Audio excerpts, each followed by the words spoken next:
And we're live. Dear Excellencies, colleagues, experts, and all of you who are interested in this discussion. Also, those of you watching us online, greetings to you. Also, those of you who are watching us on Saturday on TV24, greetings to you as well. This is a discussion called the United States and Latvia Building a Strong and Sustainable Economy, and it's organized by the U.S. Embassy here in, well, this is CESIS where we are, but in Latvia, in Riga, the embassy is located. I'm Carlos Bukovskis, I'm the director of the Latvian International Affairs, and it is my utmost pleasure and honor to moderate this session. We have 90 minutes with excellent experts. Do you hear me? Okay, good. More on technical side. We have 3 topics today. One only is listed, but we have 3 topics that we wanted to cover, and we're going to do it in a bit of a dynamic approach. So we're going to basically have 3 sections, each approximately 25 minutes. So each of the panels are going to have about 2 minutes to give their initial remarks on the particular topic. And then we will immediately engage also you with your questions. I will also do one thing which maybe is gonna make you move a little bit more. I'm gonna be asking questions also to you, dear audience. So I'm just saying it in advance, so to see if anybody is running away immediately. Oops, there's a movement. Nope, just a picture. So in this case, let me introduce the speakers. Christopher Robinson, Ambassador Extraordinary and Plenipotentiary of the United States of America to the Republic of Latvia since January 2023. Senior Foreign Service diplomat, career diplomat, and holds the rank of Minister Counselor. Correct? Good. Agnes Alksne Benson, expert on corporate social responsibility, co-founder of CRS Latvia, and head of the company called Sustainability Partners. Zlata Elksniņa-Zašķirinska, chairman of the board of the PricewaterhouseCoopers. Yes, I pronounced it correctly finally. Here in Latvia, and the managing partner since 2013, and also among very many things that Zlata is doing, she's also the chairman of the board of the Council of Foreign Investors in Latvia. And last but not least, and not the furthest away from me, Dr. Arnis Sauka, professor at the Stockholm School of Economics in Riga, also chairman of the Vidzeme University Council, and also on the Competitiveness Commission of Latvia, and many other things. Just Google him, it's easier. So, this is a discussion on 3 topics. Investments in Latvia is the one which we're going to be discussing, but we left it as somewhat the 3rd topic to analyze. So the first what we're going to go into is going to be related with, well, the elephant in the room, the US elections, of course. So my question to you, dear audience, and this is a yes-no question. So in this case, please be brave and just raise your hands. But honestly, who of you have at least at one point thought that change of the administration after the November elections is going to destroy the whole world's economy? Be brave. See? I told you this is going to be the situation. Exactly. It's somewhere always in the back of our minds. So, dear colleagues, dear speakers, I'm going to start with the ambassador. Of course, if you could put the worries down of the people, or how the official state sees the election process and the world economy in general. What can we expect? Sure. So I'm not going to comment directly on the U.S. elections. We have very strict laws on interfering in the electoral process, and I'm a public servant, and I take that role and responsibility seriously. But I think as I sit here as the U.S. ambassador to Latvia, I think Latvians can be very confident about the U.S.-Latvian partnership for the long term, regardless of who is in the White House, or which party controls what palace are part of our Congress. That there's a long history of U.S.-Latvia partnership dating back to even Soviet occupation times of standing up for Latvian sovereignty, territorial integrity, and independence. And I'm confident that will continue, particularly as we confront, we both share common values. I say that very frequently. We're more than allies. We are friends and partners. We have common values. There's a lot that we share together. The Latvian diaspora in the United States has played a prominent role in both of our countries and really helps bind us together. And we also see common challenges ahead on the security front. So whether we're talking about military security or what today, I try to frame this discussion about economic security, economic partnership is an important way that the transatlantic community can be stronger together to meet the challenges, whether it's Russia, China, or some other third actor. Looking at economic issues, deepening trade between our two countries, deepening the economic partnership, in addition to the security partnership, will help ensure that we're ready to meet whatever challenge we face tomorrow. So as I look ahead, I'm very positive and very confident. There's a very deep relationship, whether it's people-to-people ties, cultural ties, educational ties. We have U.S. troops here training and working side by side together. Latvia is investing in its security partnership, purchasing weapon systems from the United States, among others, to help be prepared for the military threat tomorrow. And I think that if we bring the same attention to economic issues, we will ensure that that is a strong, vibrant relationship for another 100 years. Thank you. Well, you managed to calm me down, so that's a job well done. Zlata, what's your take? How they, because it's not only about the U.S. elections. We're going to have the new European Commission as well. So in this case, it's a potentially a bigger change than only one side. Yeah, of the globe. And if we look from the EU perspective, at least the background, what I'm getting from again the public sources is, I do believe that both parties, US and EU, are pretty much interested in the transatlantic cooperation. I think we need to learn what went sort of not so good previous time and why the transatlantic cooperation hasn't worked out really. And probably we could be much stronger in getting those lessons, around the transparency, around the standards and the trade, about the way how we bring different agenda in place. And again, right now, I think there is a pretty good synopsis around what would happen around the health, what will happen around the green agenda, and again, where we were at 2016 when the cooperation hasn't happened really, as was an idea. We are in a completely different situation right now. Yeah. We have green agenda is there. Pandemic was giving us a lot of the lessons regarding the cooperation, why it is needed, why we need to spend much more time. We have all the standards. Financial sector is developing very fast, and we need to look into the different topics of that. So again, from the EU perspective, I think both parties are pretty much interesting in moving forward. The question is how to do it right. Thank you. Thank you so much. Agnesa? Yes, thank you. My perspective would be from point of view of trade. If we are talking about a situation where we have to have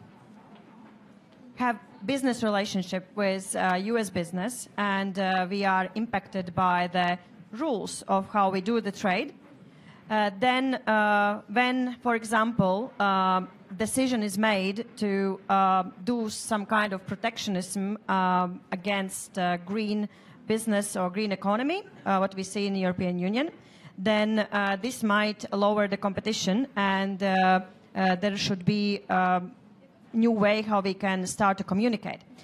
Because one of the communication ways is trade, another one of communication ways is investment.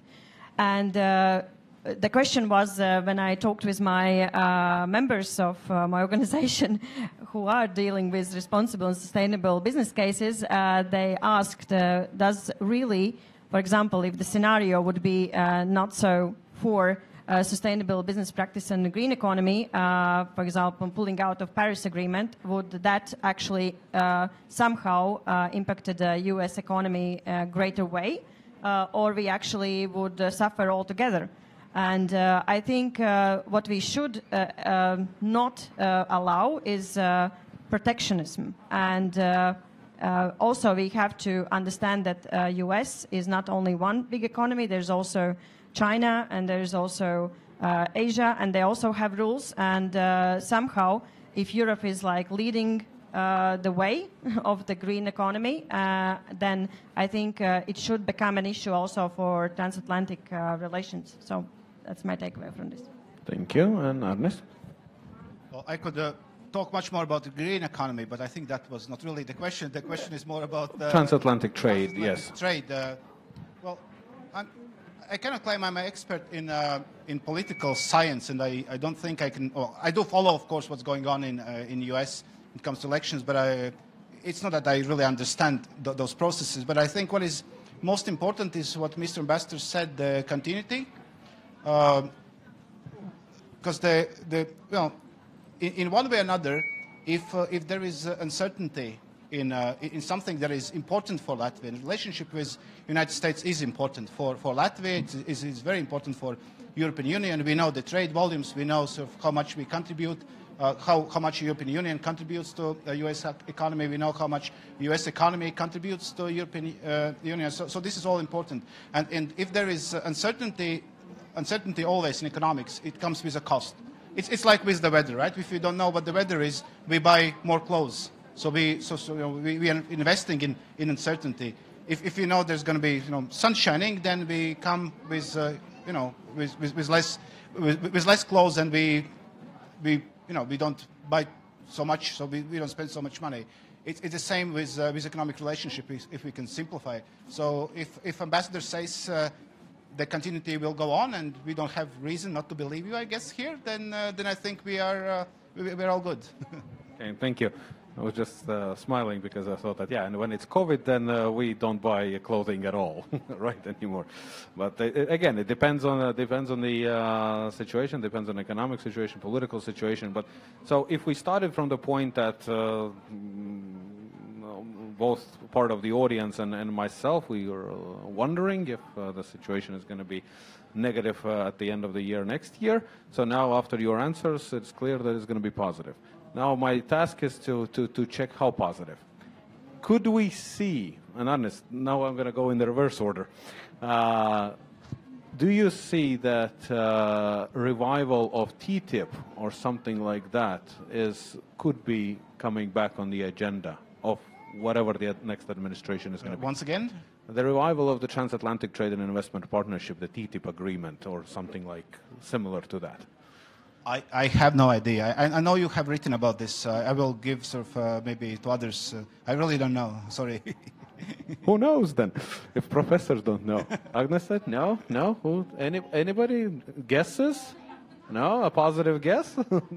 Look, we've, as I had said, we've really improved the U.S.-EU relationship with the Trade and Technology Council. We've worked through really complicated issues from data sharing to investment as we look ahead to the year ahead. As the European Union thinks of how to do defense spending and the rules that the EU will use in relation to defense spending. That's either an opportunity to deepen that transatlantic partnership for trade and investment, or it's a missed opportunity where you close off that would open it up to more security. And I bring that question then sort of back to Latvia. What can Latvia do to make sure that it maximizes its opportunities, that it is where we have the U.S.-EU relationship, the transatlantic relationship today, knowing the Russia-China challenges that we do face, how does Latvia make sure it's making the best opportunities and making the best use of those opportunities possible, opening itself up smartly to trade and investment, improving its competitiveness? So not just in that EU sense, but as a transatlantic partner looking to do that. I think if Latvia can focus on that, then it will maximize its opportunities. It will grow its security, grow its economy. And so even as that U.S.-EU dialogue progresses, whether it's formal trade discussions, or we work on different sectors or different ways to improve. We have cybersecurity issues. We have China stealing, economic secrets. There's a lot of things to work on in that transatlantic U.S.-EU dialogue. But I think all of those provide opportunities for Latvia to make itself more competitive and more attractive, and thus, by doing so, making itself more secure. Thank you, Christopher. And thank you for bringing up a question that I'm going to go back to Arnis now with. China, Russia, competitors to European Union and to the United States. European Union and United States see, well, especially in this case, China, it's a major economy. So next year, may we see a much more coordinated action from the side of the West, so to speak, which includes the United States and the European Union, in relations how to deal with China's products and China's not the fairest always practices in the global economy? Well, this one, of course, is very important, and I think that in the context of the geopolitics, we should at least understand, I hope we do understand more than ever, that even though we all live in global chains and sort of we know the efficiency, how to produce more. I mean, Zlata could, as a consultant, could talk about this, and I could also provide lectures here. Still, it all comes with a cost, and EU-China GDP, I think, EU-US GDP, I think, could be more or less half, 50% of the world's GDP, at least, maybe less a bit these days, but it's huge, right? And that means that these two sort of unions together can do a lot together, and this relationship, if it's stronger, then of course you could also expand this strength also economically.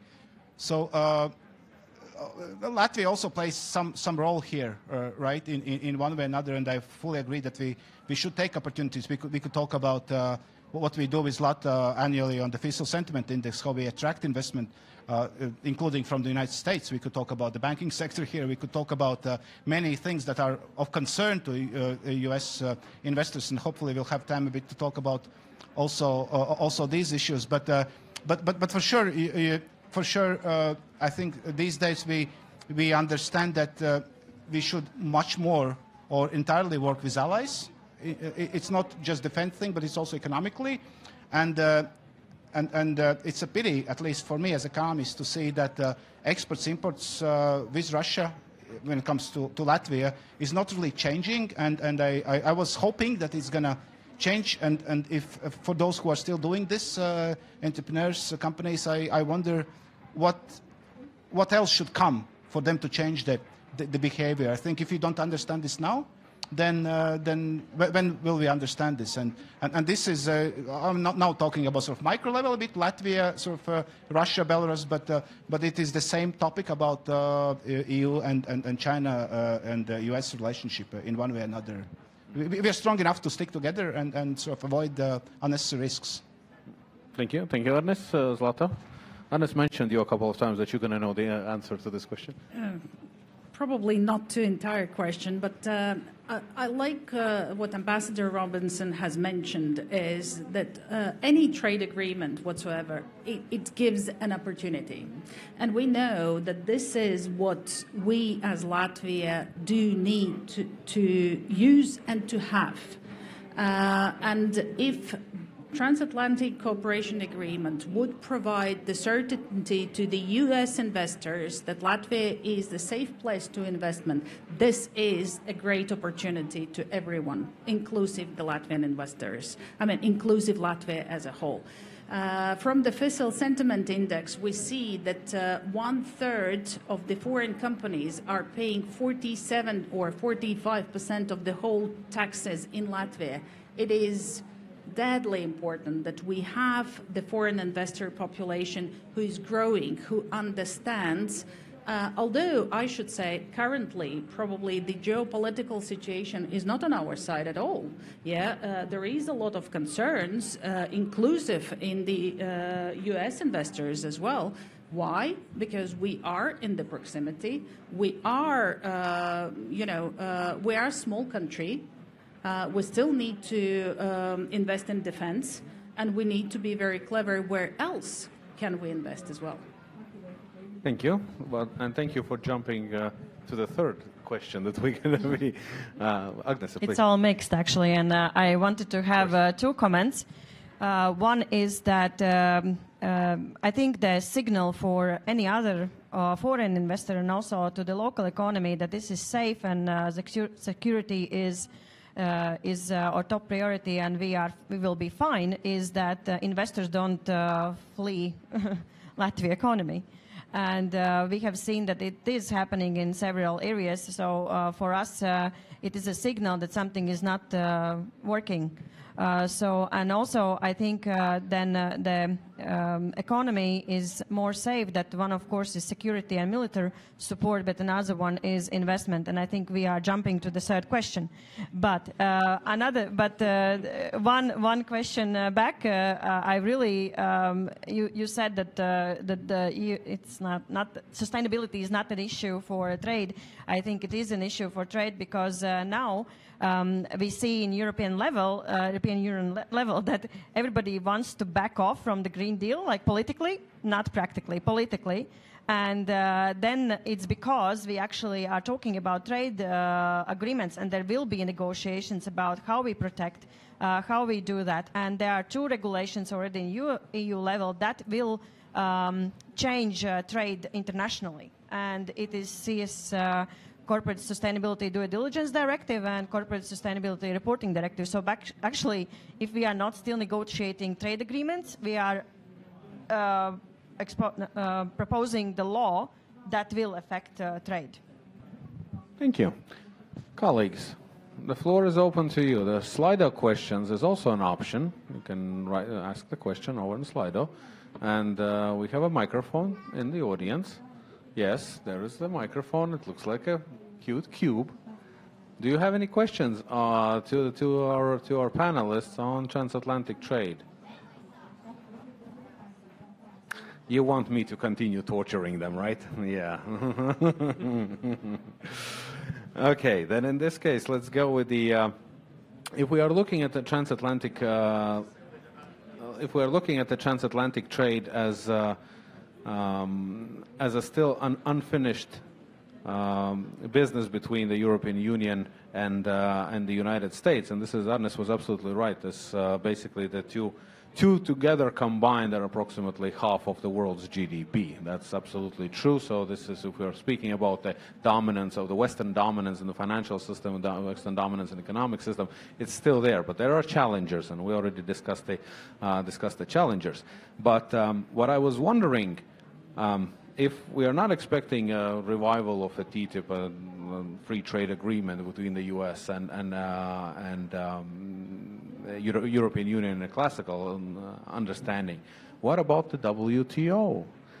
How do you see the future of the WTO? Because we have so often seen and been worried about the fact that, well, the WTO could cease to exist at the moment when one bigger economy stops basically obeying the rules.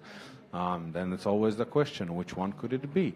How do you see the future of the WTO, the organization which was established, well, more than 7 decades ago, and is still ruling the... Who wants to go first with this, the answer to this question? They wanted me to torture you. I'm sorry. They could have asked a simple question. Can I just, provoke ourselves as an idea? WTO is an organization with a history. Let's put it that way. Yeah. Question is how relevant this experience, which was got there, and the ways how they are dealing and the practices what they are putting to today's environment, and whether this is the right time actually to relook on everything what World Trade Organization is doing and actually refurbishing it completely. You know, I think we see the challenge with WTO is the same challenge that we face in many other international organizations. Certainly two adversaries in Russia and China that really want to overturn the rules-based international order. And so whether you're talking about WTO or the United Nations or the OSCE, we see two determined adversaries that want to rewrite those rules to their benefit and undermine the rule of law, and both the architecture and the values that we take for granted each and every day of our lives. And so what we need to go back to is thinking of how, in that environment, how do we work together better? How do we, if the United States and Europe together, we do represent a significant global portion of trade, of economic activity, of academic research, of new technology. When you put the United States and Europe together, you see that enormous capacity. We can set those norms and defend those norms. And I think that's an important opportunity that we have at stake here, that we have to go back, articulate why those norms are important, why those values are important, but also make sure that they produce those practical, meaningful results for everybody, and not just have them abused by two violators who twist the rules and exclude their markets from opportunities. So again, it goes back to using the opportunities we have and making sure we maximize those. Almost took my phone and started speaking to it. Agnes, values and norms, and you work with the companies and corporations, and in this case, so values and norms. What would you say needs to be added? Where could we work more together, the U.S. and the European Union, in increasing corporate responsibility? Values are really tough topic, because values, it starts like from us within, and then it translates to organizations where we work and what we manage. But one of the values, I think, for now and today is survival, or ability to survive in these circumstances what we have, geopolitical, climate, and other. All these priorities are tested, and statistically we can see what's changing.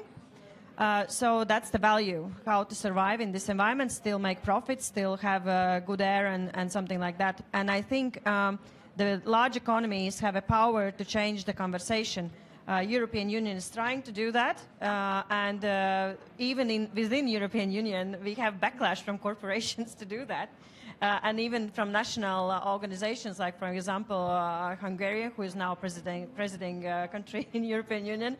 Everybody's scared, like, what will happen, what will stop, what kind of regulation will be diminished, and so on. And so I think I think we can find a common ground, and because sustainability concept has proven itself already that it is profitable, it is economically viable. It is a long-term decision that we have to do. So I actually don't understand why we are not working together for that. But that's my perspective. Maybe economists can argue about that. It is not still the proof concept of profit. But I think the survival mode, the idea that we would like to earn still more and live good life, I think that would be the common motivation. I mean, I completely agree to what you're saying. And in general, I think we all see, at least I hope that we all see WTO as a platform that fosters cooperation between different countries in terms of trade, in terms of economies, in terms of development, and you know, let's assume that all of us together are here, and so we are WTO together, and we share the values, and even though we could be, you know, from different countries, different ethnicities, but we kind of share the same values. And for us here, would we be the moderators? It would be really pretty easy to reach this. So we would look for the economic benefits here. So I mean, you would produce something here, you would produce there, because you can do this better, and sort of we would sort of put this together, and we would not really care. We would not even talk about norms or values really, because we would talk about primarily about economic benefits. If the situation changed, and situation has changed, then we, of course, we consider also other factors that we've been also already discussing. And then it becomes a bit more tricky. It's not just about economic values or benefits. It's more about a bit of kind of that wing could be sort of the, you know, bad guys for us. You know, we could be bad guys for you. And so, you know, the different values and different interests would be here.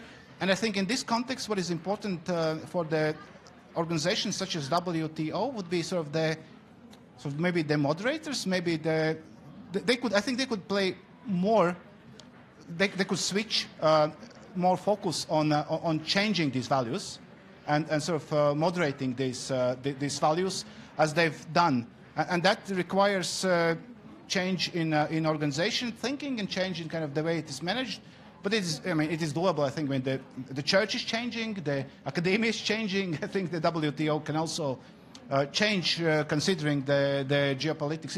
It's easier to say than done. But if this shift does not happen, that this platform is really not as significant anymore, in my view. It's just my personal opinion.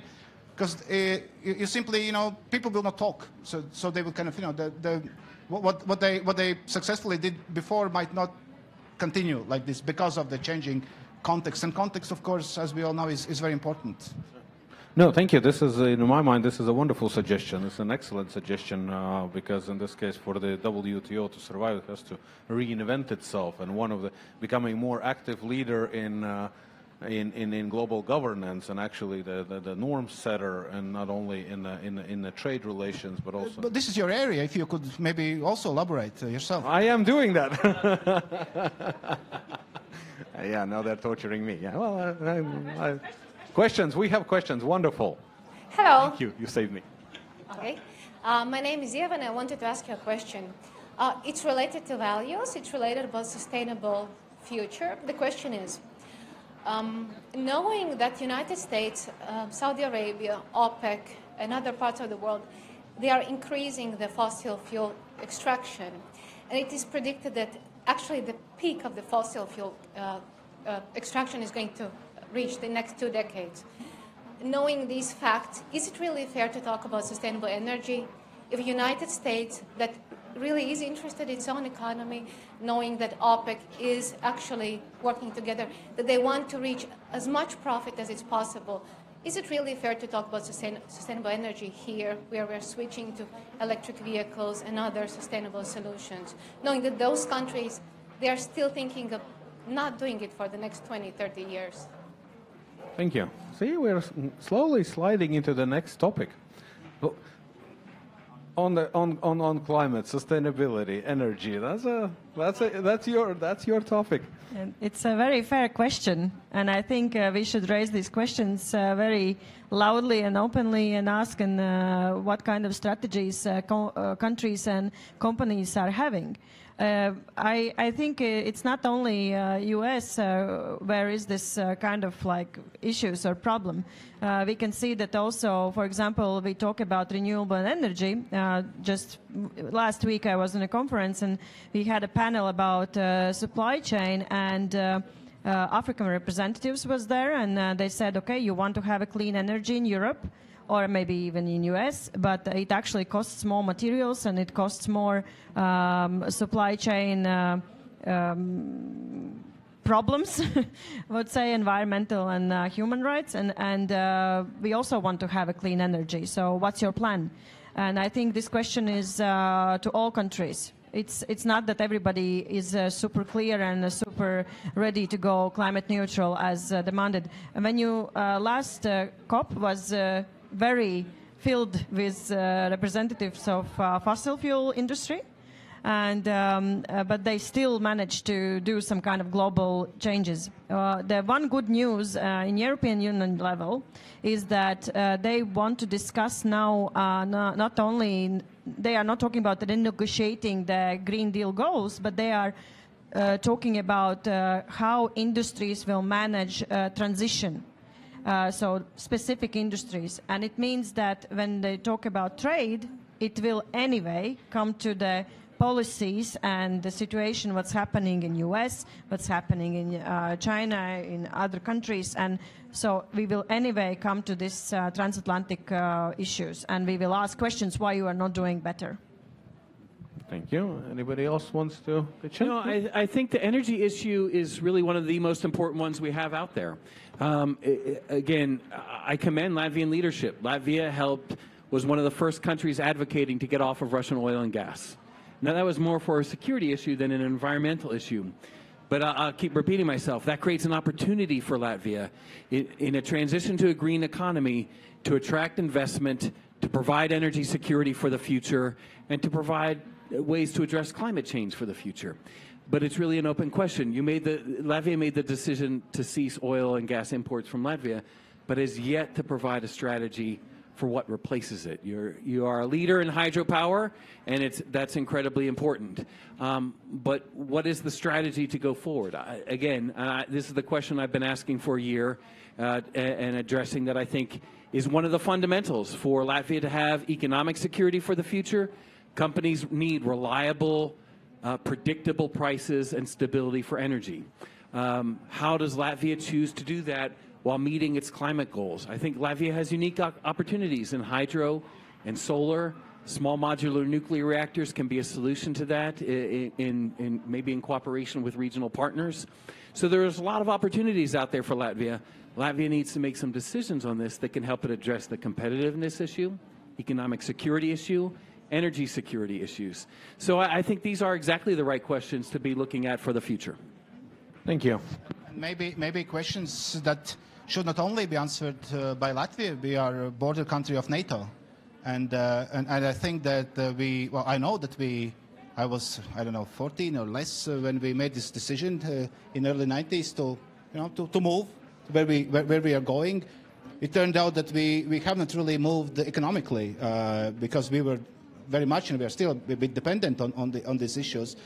But yeah, this is another thing to sort of, if once we are EU, once we are NATO, once we are sort of within this, then I think it shouldn't be a problem only for this country, because this small country like Latvia, Lithuania, we of course we are doing things, and we all wish here that they will be faster. But yeah, some support would be also nice to have, because what happens on the border, I think, is also important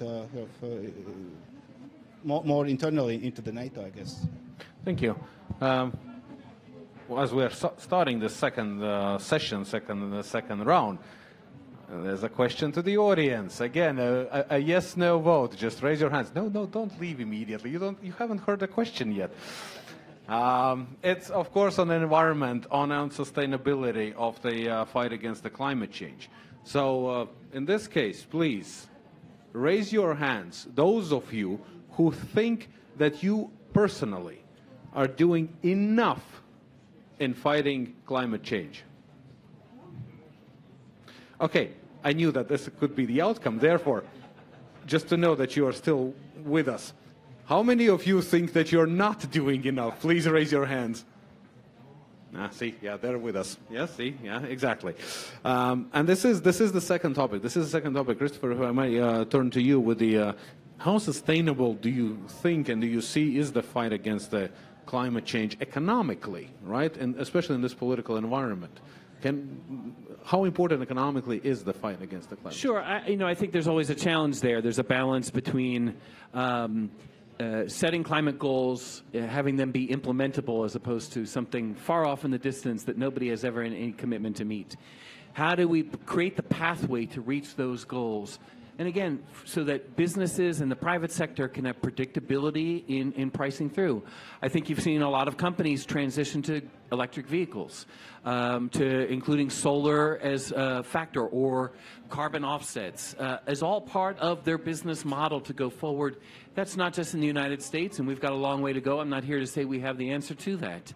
I think you see businesses increasingly seeing that as part of the solution and part of their business model.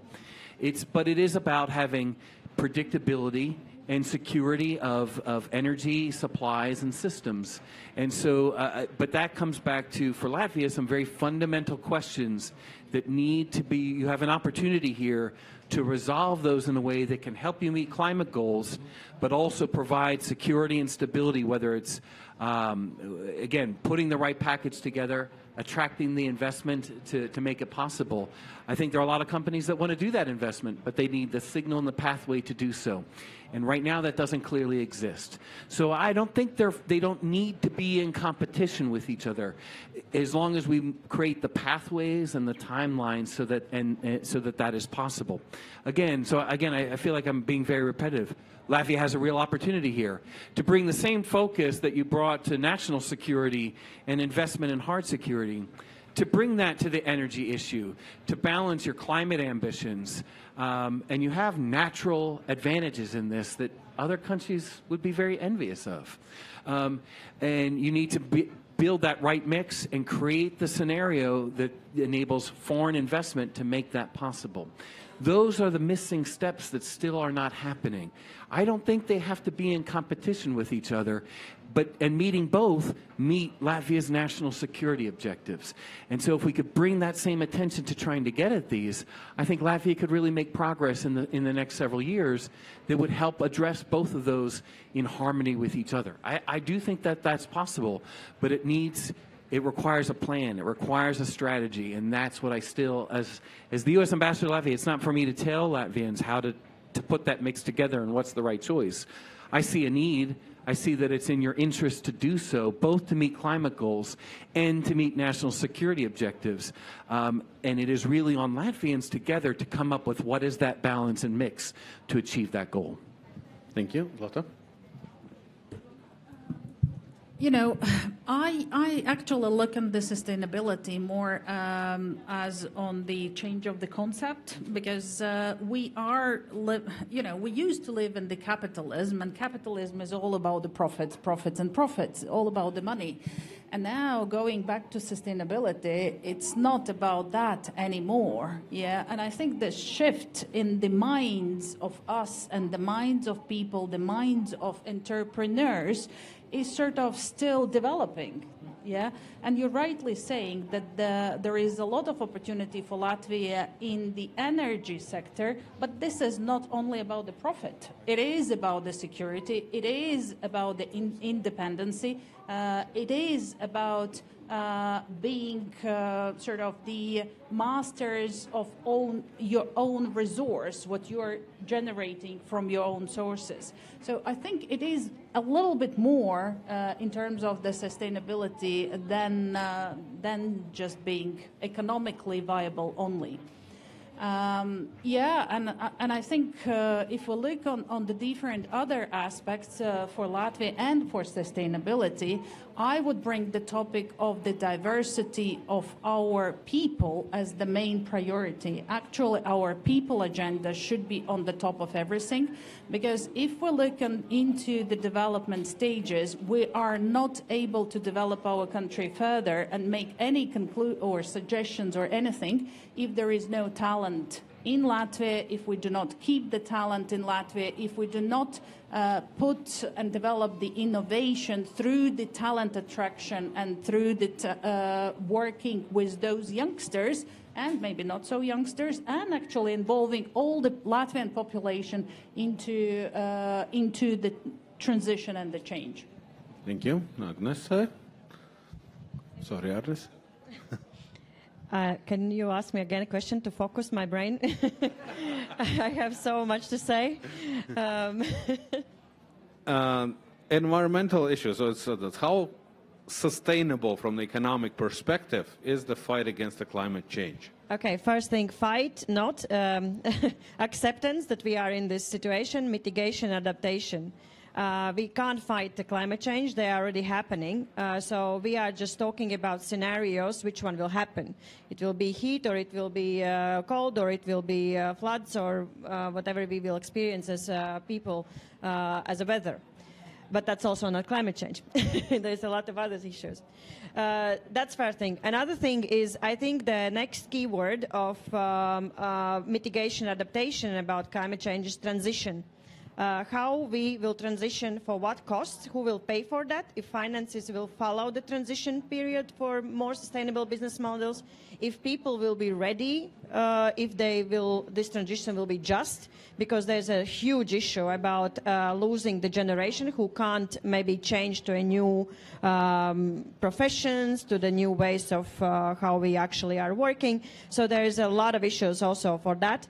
And the third one is security. And security in broader sense, financial security, if my investment will be enough stable, like 20 years, 10 years, 50 years, maybe I will have to actually invest 5 times so this transition actually happens.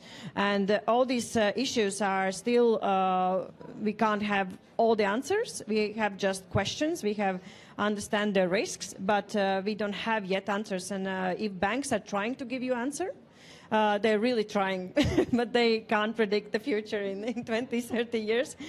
So basically, we are everyone in some process of not very certain situation.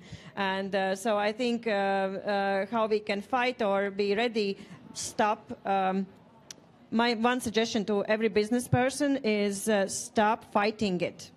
Because accepting that this is happening, because then it's easier to start to think about solutions where we and how we actually can perceive. This was very in-depth thinking. I would still encourage to fight shadow economy, not accept that is happening, and corruption, but that is a bit of another topic. Yeah. But talking about sustainability, before we move to other issues, and I'm pretty sure that the moderator has prepared many for us today, I'm just looking into the fiscal sentiment index data from the recent year. Just lost it a bit, but I will find it in a second.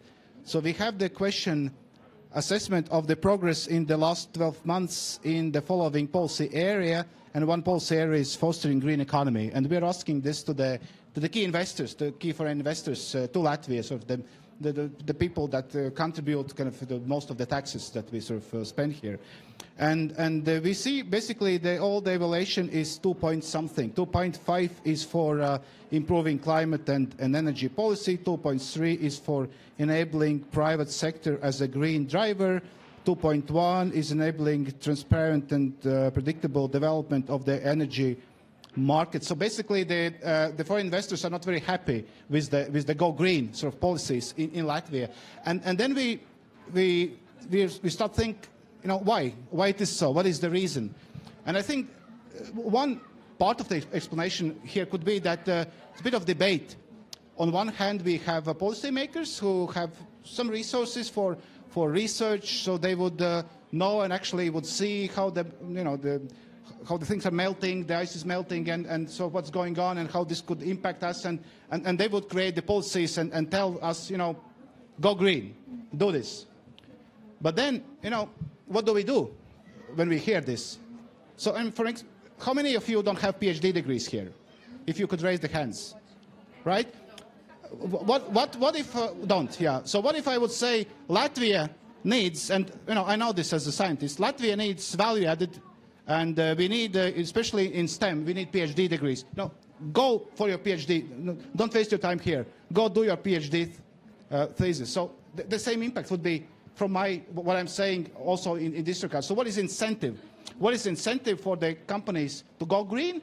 What is the risk? Who is paying for that, right? And these are things that are not answered. So the foreign investors also keep saying a lot about these issues, and they say that we don't know. We don't know who is sort of doing, who is in charge and what should be done and how this is going to continue and who will pay the bill eventually. And then even if you try to do something here in suburbs of Latvia, you change a bit of your manufacturing premises or something, and then you go to your trip to China and drive all the way and you see all the manufacturing, so everything is in smog. And then you kind of, maybe I should not really do this. So what is my footprint here? So this is all very, very important and many unanswered questions in this regards. Thank you.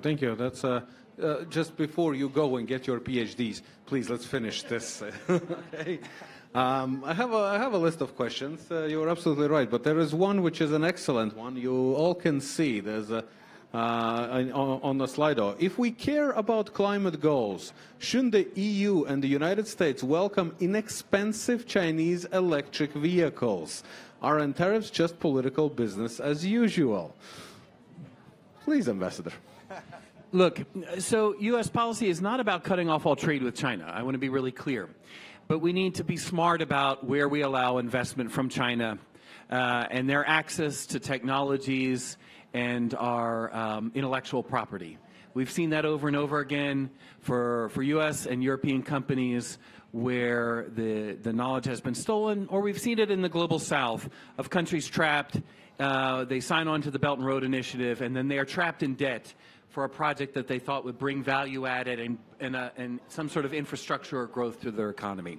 So again, with Chinese electric vehicles, Chinese solar panels, we see China trying to control the market. For Latvia, this should be a really clear choice. You've already seen the challenge of being made vulnerable to a large, aggressive neighbor with control over elements of your economy. Why would you want to open yourself up to yet another point of vulnerability for another large, aggressive country that wants to overturn the rules of the international system that protects you? Why would you want to create yet another vulnerability to that? So we're not against trade. I want to be very clear about that. But we need to be smart about not allowing and creating new vulnerabilities for other countries to control particularly new technologies and the green sector of the economy. If we want that transition to happen, we want companies to see an incentive to make these changes forward. We don't want to do so by creating security vulnerabilities that leave us even weaker further down. And so I think that needs to be taken into account, whether we're looking at Chinese electric vehicles, Chinese nuclear reactors, Chinese solar panel systems. The increasing reliance on this country to provide those new technologies makes us all very vulnerable. And I think that's one place where, going back to our first question about that U.S.-EU transatlantic discussion, that needs to be the bedrock of that conversation, is to together protect our economies against that vulnerability. We all made ourselves vulnerable to Russia. Russia exploited that with energy controls. People did die by being made vulnerable to cut off of heat or electricity. We've seen that happen. We need to work together not to do that again. Thank you. Arnes? Well, I think we discussed this in numerous, from different perspectives. Here comes another one.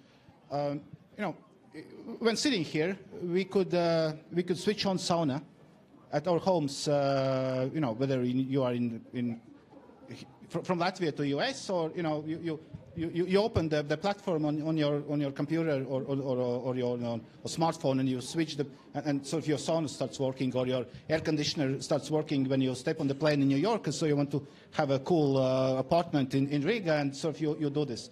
So you know, this technology could be, you know, from the distance operated, and same with the cars. So somebody can control this, and I would not be happy driving in a car knowing that somebody, you know, somebody who is not my friend, very likely can push the button, and I cannot control the car. So that would be very simple.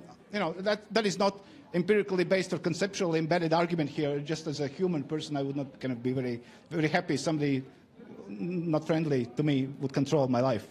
But Hannes, I need to ask a follow-up question on this. So you are afraid that the car can be hijacked remotely, and therefore the solution is to put a tax on that car instead of not allowing it entering the market, or it should be entering the market only based on specific standards. You don't have to reply to this. No, I mean, well, you know, if you make, and this is one of the issues in Latvia, but I'm pretty sure also in Central Eastern Europe and other parts of the world. If you issue some kind of regulation, it's also good to have a resource to either to implement this or to control this. So if this tax is used to strengthen the military for the country, so be it, right? But if we do not even take this resource to sort of to do something good about this, then you know you can outsmart Chinese probably you know, having sort of blocking the systems or something. But then at least you have a resource for doing this, and you economically benefit. So I think this is smarter if you can do this. If you cannot do this, then of course you do not take cars or anything else. So that would be a short type of answer here. Thank you, Agnes, please. But this question actually answers my first statement that the next round of negotiations will be sustainability, and starting from understanding if you have CO2 emission reduction plans and other things, because now the regulation actually is asking that from the third world country companies, also from China. But I think the problem is a little bit different also. Another aspect, China has a power vertical. So if they decide tomorrow be sustainable, it goes down like we don't negotiate with 27 other countries and come up with some solution. It's very, very fast in that sense that we should be aware of that. I'm not saying they are the best or the good. I am not the expert. But what I'm saying is about power of impact. And if they decide, they can do it. And that's why we should be very smart. We should understand what are the allies around these questions. And some maybe, how to say, push this agenda forward in transatlantic discussions. Otherwise, we will not, Europe will not going to survive alone in this change. I completely agree with this statement because, again, I think only together we are stronger, and the power of, the power of us being together actually is the only mechanism how we could change the dominance position. And taking into account the cost base because all the environmental issue, all the social issue does require a lot of money to be spent. So if avoided, it is easy to make it cheap stuff. Yeah, but the question is, where do we want to be as a world?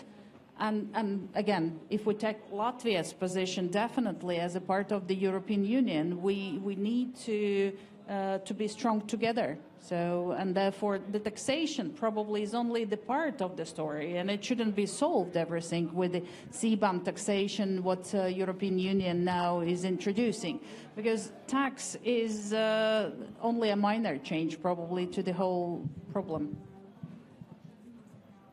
Okay, colleagues, do you have questions? Yes, please. Do you have the microphone? Oh, yeah, there it is. Just throw it. Yes, it's a bouncy one. Hi, my name is Ellie and I work at PwC as a sustainability consultant. But my question is, Europe is trying to change to this concept of like sustainability, and we kind of have to switch a little bit away from profits, at least for the moment.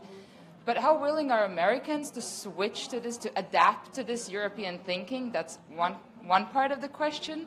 And then the second part is Europe actually ready to accept America's thinking? Like, and if America is not like willing to accept this new concept, are we willing to accept that? Are we ready to accept it? Thank you. Which administration are you referring to? Yeah. Pre-election time, it's very who tricky. Who wants but to go I would like to one small remark. I think we have lost a little bit about sustainability concept. It's not about not being profitable. The sustainability of corporation is balance profitability, social impact recognition and mitigation and solutions, plus environmental the same, and government. So it's still profit. And I think that's also something that we have sold, that we are doomed and then everything is bad and now we have to suffer, no money, no life. And like, ask the generations, what they think about climate change. They think we are done, this planet. So I think we should change the conversation about opportunities, and there should come in all the actors who play this part. Our generation is responsible for that. Thank you. Christopher? Yeah, it's tough to answer. It's a great question, and I'm sort of pondering how to come at this. I think you see lots of different approaches across the United States, and that's why I struggle with how to answer. Where some states have put in really forward-looking new regulations. Others have become leaders in investing in small modular nuclear reactors to provide a whole new base power system and completely change the way we think about how to approach electricity and how to approach the process. In other areas, like offshore wind, we've really struggled with bringing in new technology and bringing that on and making that part of a regular system of doing that. I think you've seen changes in U.S. consumer trends of making sure that it's prioritized, but We've struggled with our infrastructure for electric vehicles, for example. So I think you see this happening both generationally with various states, various national level policy changes trying to implement this over time. So, I don't know if there is one American answer to that, but I do think the issue of incentive and making sure that there's a reason to do so. It may be a values incentive. It might be an economical incentive. In many states, in the state where I live, in Maryland, solar panels on your roof have become super popular. California, because of the high use of solar panels in the past month, had negative energy prices because people have begun to adapt and began to change the way of thinking, and that led to a change in the behavior and change in economic choices they make on a daily basis. Some of that's through regulation. Some of that's through incentive. Some of that's because it's just more affordable and it's the better way to do things. It's also the right way, but it is also just economically better. So it's slightly hard to answer the question. I don't know that it's. I think what we find is U.S. and European companies working much more together to come up with these new technologies and new pathways. I'll finish with one example. There's a Latvian company that helps U.S. wind turbines examine their turbines on how they're functioning. And I think that's one example of us working on a technology together that helps come up with one of these solutions and that comes up with the incentives so that this does become part of a more sustained choice and change way of thinking, as the other panelists have talked about. I just think it's going to take some time. Thank you. Zlata? Just building on that, I think you're right in saying we are in the transition. And I think while we are in the transition, there will be a different result. Yeah, while we are moving from the one system to another. So, and indeed, I think it is important that the governments are very agile to the change what is happening and is looking to the legacy processes and the things which were developed many years ago just to change them to adapt to the new reality, and as well as all the state aid initiatives, all the support measures which could come potentially to make the transition much more just and much more acceptable. I thought I will not comment on this, but Zlata made me think about one fundamental thing. The governments in the whole world, at least in democratic world, in the way they communicate, it feels sometimes that they know what support entrepreneurs need, what people need to do, and so kind of teaching us time after time, right? And I feel this as a citizen. But if we ask entrepreneurs, and I do, so this is my sort of research, one of these research areas, the company managers, the entrepreneurs, they don't need this. They basically only care about governments providing the infrastructure so they can do business. So we don't need governments in universities to tell us what sort of education we should bring. So. Companies do not need to tell them sort of what's going to be the next market trend or something. We will figure this ourselves. As long as there is security, as long as there is a health system, as long as there are roads, as long as there is a sustainable and green, and that has become part of the infrastructure, actually. And what governments cannot ask us is to do this ourselves. So this is where I think, and I think as Lotte put this, as this is at least the way I understood it, that the government should very much invest into this part of the infrastructure, of course with the participation of academia, entrepreneurs, the society, but this is the investment primarily of the governments, because the infrastructure is changing. It is changing to the digital, it is changing to the green, and this is, I think, where the efforts of the government should be targeted much more. And into this context, this 2.5, 2.3, 2.1, the evaluation of the policies from for investors when it comes to the implementation of Green Deal or green policies in Latvia, it is alarming. So we would need to hear from investors higher marks, and the sooner the better, because it is like an air, right? And we can talk about many things as long as there is earth. If there is no earth, I mean, even this debate is useless, right? Thank you. Very positive conclusion. Let's switch to the final topic then. Question to you, of course, as this is, let's continue a little bit in a gloomy fashion, but Agnese, you were the one who raised this before about the investors and the geopolitical situation that the Baltic states are in which Latvia is in. So, colleagues sitting here, how many of you, please just raise your hand if you think that the foreign investors are running away from Latvia at the moment? That's 1, 2, and that's an expert. 3, 4, okay, be courageous. No? So 5. So the rest of you think that the foreign investors are now, let's continue this. How many of you think that the geopolitical situation is not changing anything in the minds of foreign investors and they keep investing in Latvia? Exactly, that is this kind of an opinion. Yeah. So 1. And how many of you think that more investors are coming in at the moment into Latvia then? Because of the geopolitical. That is one, I'm going to write a scientific article about this. I have such an empirical data now. Yes? Yeah. Okay, so switching now and going in the reverse order. Arnis, I'm going to start with you. So what about me? Yes, what about you? What are the expectations from the investors, from foreign investors about Latvia? And now we're switching back only and solely to Latvia. U.S.-Latvian relations. U.S. investors thinking about Latvia. Maybe not necessarily U.S. investors in particular, but let's concentrate on the U.S. investors. Yeah, I don't remember who was the lecture, but I think it was year 1 in Vidzemes University of Applied Sciences for Start Education. One of the professors said that, you guys, you could do whatever you want here, but remember that one skyscraper is more than a GDP of the whole Latvia. So mind the scale, right? In this context, I think in a similar way as we are saying to the PhD students that when you write a paper, and if you want to publish this in a top academic journal, always think of what reviewer sitting in the United States, sitting in India, sitting in China, sitting in whatever part of the world, how they would look on this. How would they consider this important or not important?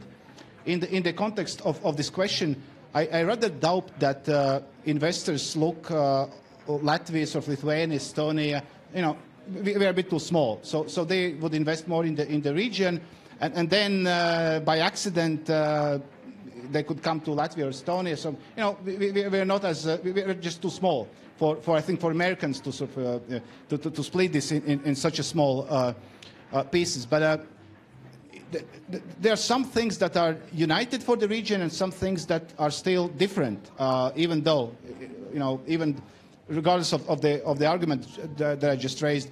And I should again mention the fiscal sentiment index that we've been sort of mentioned, that has been mentioned several times already. And what we asked to existing foreign investors is to evaluate these incentives, the reasons why they are here. So basically, the investment incentives in Latvia. So what is good and what is not that good in terms of foreign investment here in comparison to the Baltic countries. So we are similar countries. We have the same geopolitical challenges. So and we asked to evaluate various factors that are important for the companies.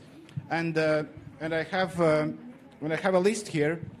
So basically what innovation ecosystem, infrastructure, education and requalification, investment incentives, healthcare systems, science, technology and innovation, productivity, tax system, energy, resources. So basically all the factors that are important for the growth of economy these days were the factors that foreign investors evaluated in Latvia as being weaker in comparison to Lithuania and Estonia.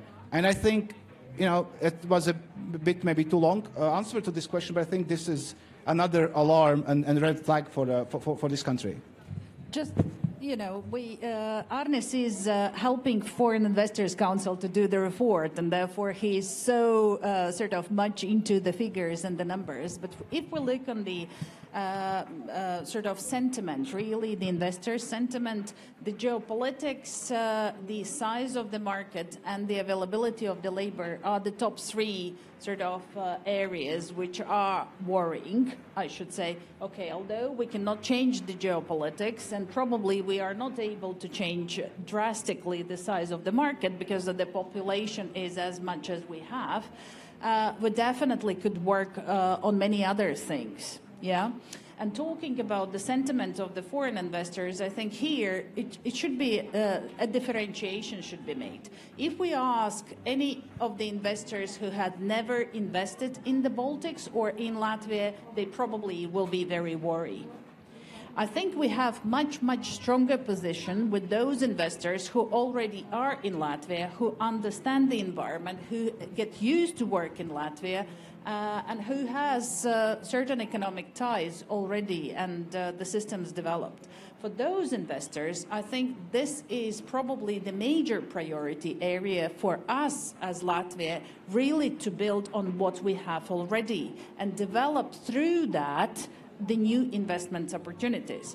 Because if we start a completely new, it is the whole work of convincing why you should come here is in place. Yeah, and it is too long, it is probably too inefficient, and still, as a country, probably we need to provide for some of the state aid or grants which would require somebody to come. While the existing investor already have the opportunity, understand, has a base here, and therefore building on it or clustering the investors on the top of something, I think this is probably the best solution. And this is what we see from the sentiment index as well. As you clearly, and probably all of us here who know something about the sales, we all know that attracting new customer costs much more than keeping the existing one, and this is sin for the company not to keep and maintain existing customers, because other are just waste of money.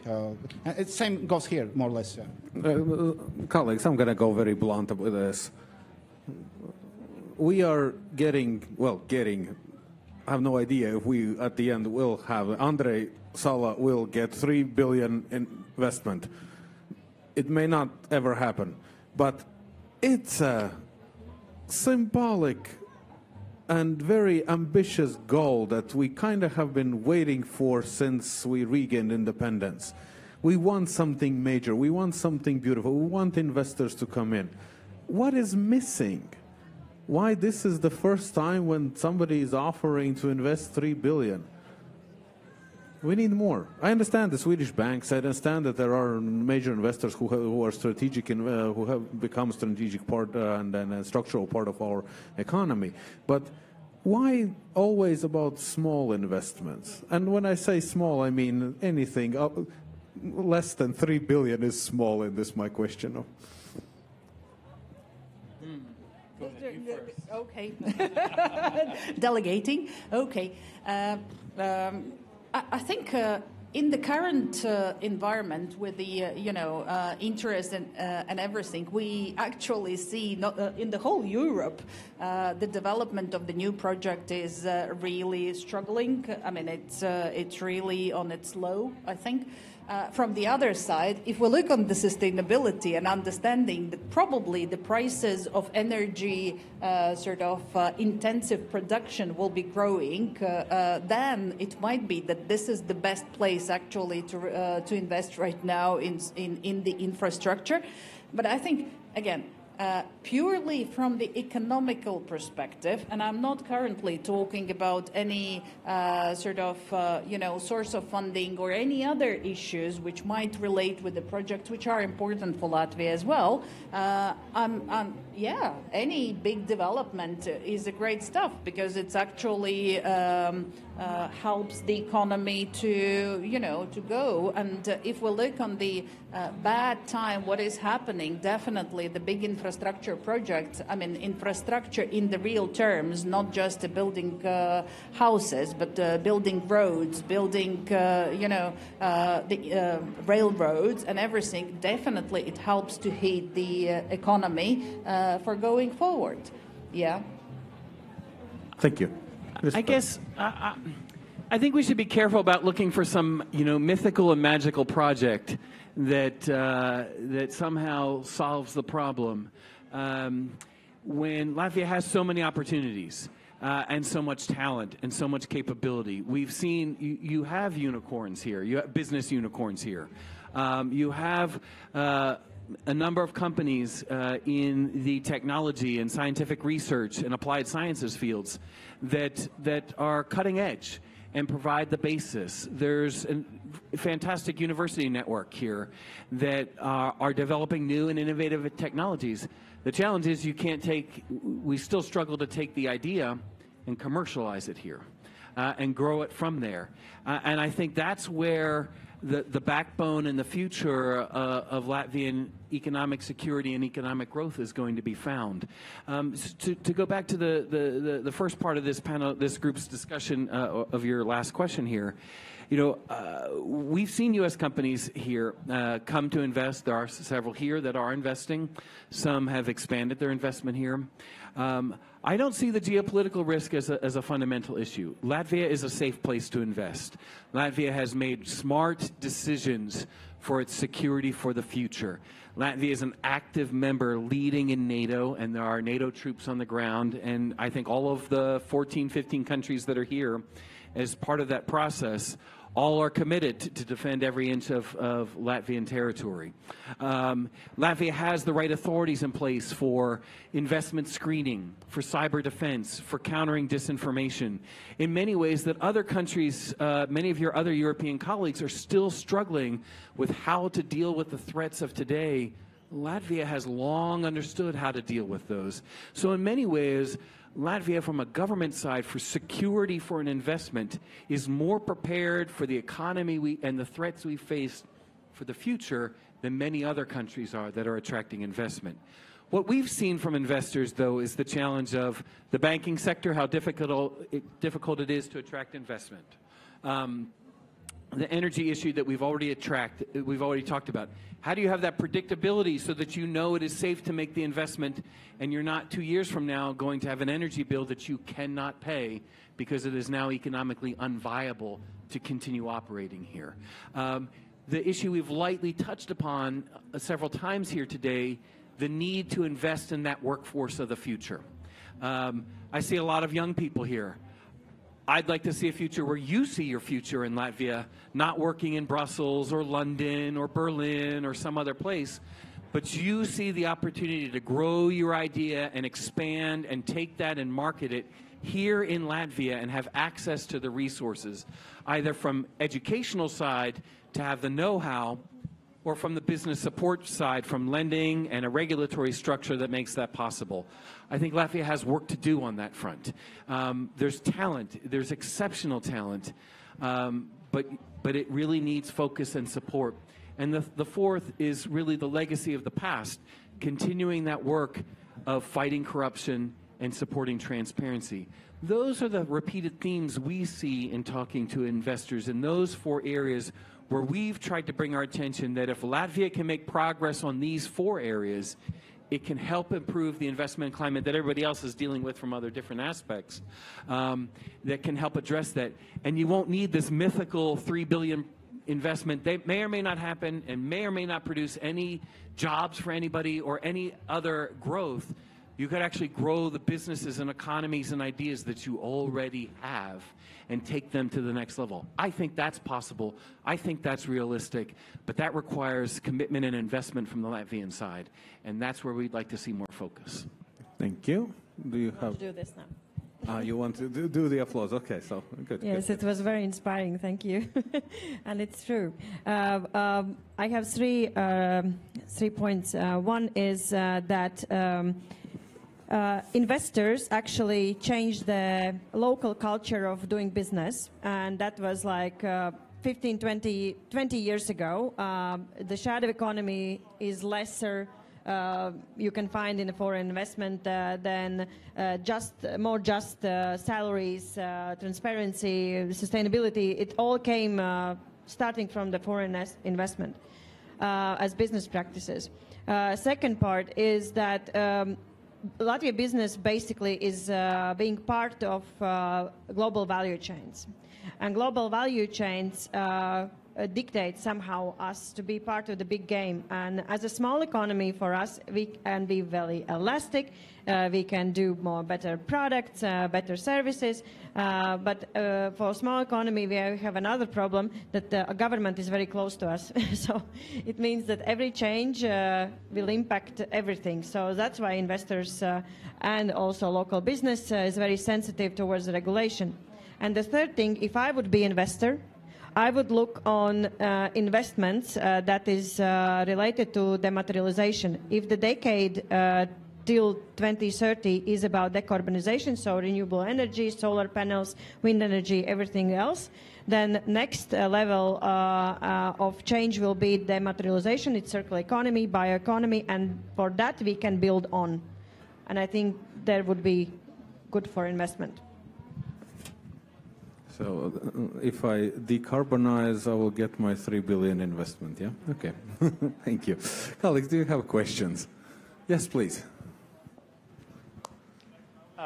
This might be a bit difficult because I've thinking about this question kind of throughout the discussion, but my question was more like related to a few things that few of you mentioned. First, I will go to points, but basically, first was when the ambassador said that Russia and China are kind of disrupting the rules-based international order. And somebody before also mentioned about African countries saying about difficulties of green economy and so on. And then my question is related to this. Don't you think there might be some bit of maybe feelings among many so-called global south countries that maybe to the Western countries, they talk about rules-based international order and also green economy when it benefits them, but not so much when it benefits, when it doesn't benefit them.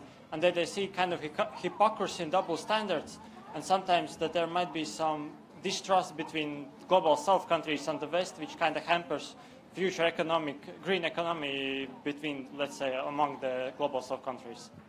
Thank you. Thank you. That's a wonderful question. Sorry, I'm just looking at the watch. We have less than 10 minutes left, and I don't want to undermine your question, and please, I hope you noted it down, but I want to add immediately mine, and we go one last round so that you, in this case, can answer this. There's one which I wanted to ask. It's about the investments, and so many years ago, Dirts Rungainis said, an investor who, in this country, everybody knows, he said one interesting thing, that foreign investors are not coming to Latvia because the society is not inclusive enough. That in this case, the society does not accept differences, they don't accept other people, they don't engage with other people, and therefore no normal investor who is willing to feel safe and at home is willing to come to Latvia. Sorry for a gloomy question, but that has been puzzling me for years since I heard this statement of Rungainis before. So if you could be so kind, and in which order should I go? I'm going to start with Zlata. I have never started this round with you. The final remarks, there are two questions. Pick whichever you wish to answer, and or both, please. 2 minutes. I'm just trying to put sort of, because they are so dispersed questions, maybe as a summary, I think I do agree that the investment climate here in Latvia would depend very much in the sentiment of the existing investors and the ability of us to really to work on the talent and on the basically on the idea pool which we have here. I think the whole infrastructure around financing, about finding the right connections between the entrepreneurs in the different countries is something which probably needs to be developed more. And if we'll then look into infrastructure in terms of the public sector, then I think here there is a work which could be done in order to really to engage the society and actually stimulate the growth. Thank you. Magnus? About the hypocrisy. Yes, You are right. The short answer is yes. Okay. Yes. Unfortunately, painfully, yes. And these are big fights, and these are powers, and that's why.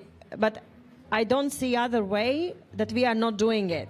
And a lot of economists actually also see that there is no other way that we should not do it, or we at least try. And also, I just read a very good quote. The Stone Age didn't end because of the stones finished.